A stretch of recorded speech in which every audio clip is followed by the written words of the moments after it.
I shot up, startled, as the bumps and rocking of the turbulence shook me awake. "I hate flying," I said under my breath. Taking a flight out of New York and traveling to the country of Angola was definitely a taxing adventure. Due to the poor public healthcare services provided, I was hired to travel to the impoverished country to assist with the general healthcare of the people. Just graduating from med school and finishing up my rotations, I figured it was a good idea to travel in order to help others less fortunate. Not to mention, my life back home wasn't really picture perfect. I couldn't wait to get out of there. I was raised in upstate New York by a loving couple who weren't able to have children. As you've probably guessed, they weren't my biological parents, but they were still mom and dad to me. No one has been able to tell me exactly where I'm originally from. The only thing the adoption agency has on file was that a young woman speaking Portuguese dropped me off at a police station when I was an infant.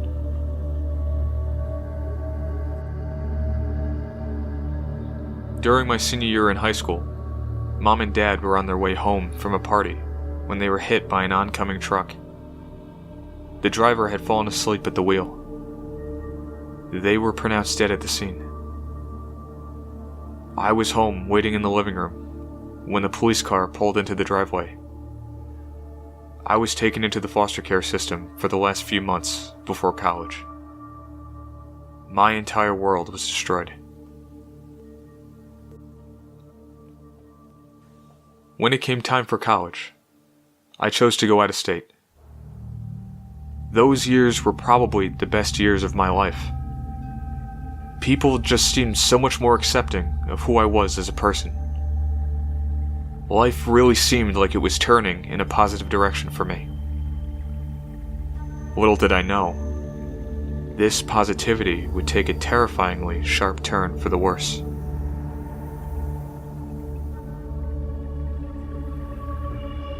We landed in Luanda, Angola, in the early morning. My head was pounding. I suffer from chronic migraines and was put on certain medications to control them. As I dug through my bag for the meds, I slowly made my way out of the airport. After taking a dose, I put my hat on. It always seemed to help keep the headaches at bay. I looked around at the busy road, a little lost. I had to find a taxi and get to my assigned area. When I finally flagged down a driver, I hopped in quickly. Thankfully, the driver spoke English. What I failed to realize at first was that the citizens usually either speak one of the Bantu languages or Portuguese. I gave him the location and the address, and off we went. The cab took me out of the city into a small village. I noticed there was what looked to be a medical clinic on the north side of the tiny area. I thanked the driver and stepped out into the humidity. The hot sun beat down on my head and neck. This is way different than New York, I thought to myself. I made my way over to the clinic to figure out where I would be staying. As I made my way through the village, I could have sworn I saw a woman out of the corner of my eye, watching me from behind a house. When I directed my gaze to the area, no one was there. I was greeted by a very sweet woman in a lab coat. "Hello," she said. "You must be Dr. Wells." I smiled. "That's me," I said enthusiastically. "I'm Leah. I'm one of the nurses on staff here." After being introduced, Leah brought me around to the other members of the staff, and then began to introduce me to the villagers. Everyone was very kind and welcoming. Leah showed me where to put my things and where I would be staying during my time here. "Get unpacked and comfortable. and we'll meet you back at the clinic in 30 minutes, Leah said. Sounds good, I replied. I couldn't wait to get unpacked and to start practicing medicine. As I finished unpacking, I felt the faint nagging of a migraine coming on. I pressed my palm to my forehead as I grabbed my medication. That's odd, I thought to myself. Usually the meds last longer than this.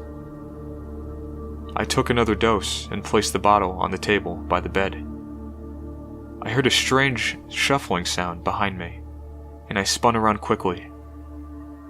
I met eyes with a middle-aged woman with a look of horror on her face. You shouldn't be here, she gasped. I'm sorry? I asked, confused. You will bring ruin to our people, she exclaimed. At that, she slipped out of the entrance. Shaking off the odd encounter, I put my hat on and left my bunk as I made my way over to the clinic. When I entered the clinic, there was a group of staff members standing around in a circle, talking amongst themselves. As I approached, their conversations ceased, and they turned toward me. Nice hat, one of them said. Thanks, I replied. Some of the members shot me strange looks, but I really didn't care. Leah and a doctor I didn't know came out of the back of the clinic. Okay, everyone, we have a busy day ahead of us, the doctor announced. We are projected to have many more people in the clinic today than previously anticipated. She scanned the room, and her eyes met mine. Welcome, Dr. Wells. Your help here is greatly needed. I'm glad to be here, I responded. Very good. Let's have a great day, everyone. After they were dismissed, everyone seemed to disperse to their areas. Dr. Wells, the unknown doctor called over to me. I walked over as she reached out her hand. I haven't had the pleasure, she exclaimed. I'm Dr. Seaton. I run this clinic.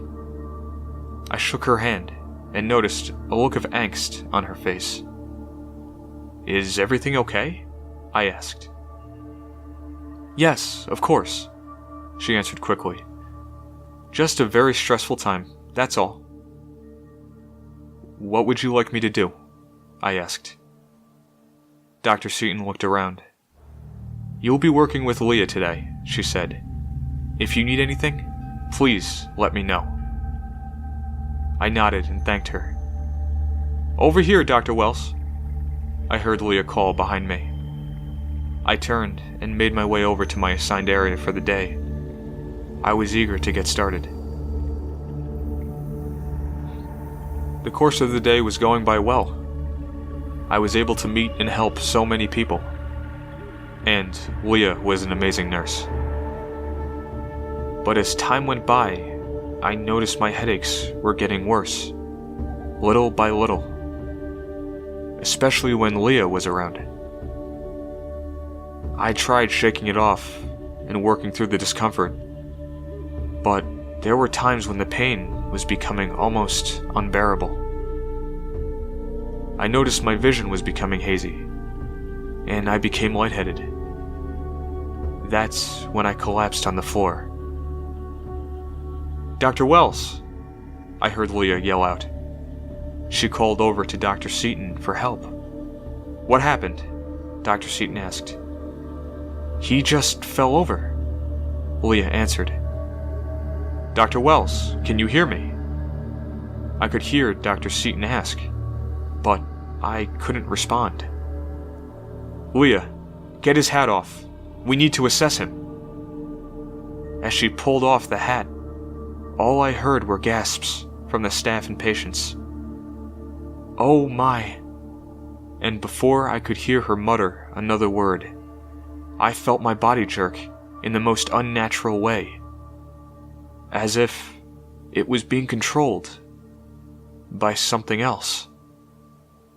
I heard a loud crunch follow, and then the screams of people as they were fleeing the clinic. I heard some of them yell, the word Kishi. I opened my eyes. My headache was gone. I vaguely remember this feeling. And that word had such a familiar sound to it. I felt liberated. As I looked around the disheveled clinic, a satisfied smile crept across my face. It's good to be home.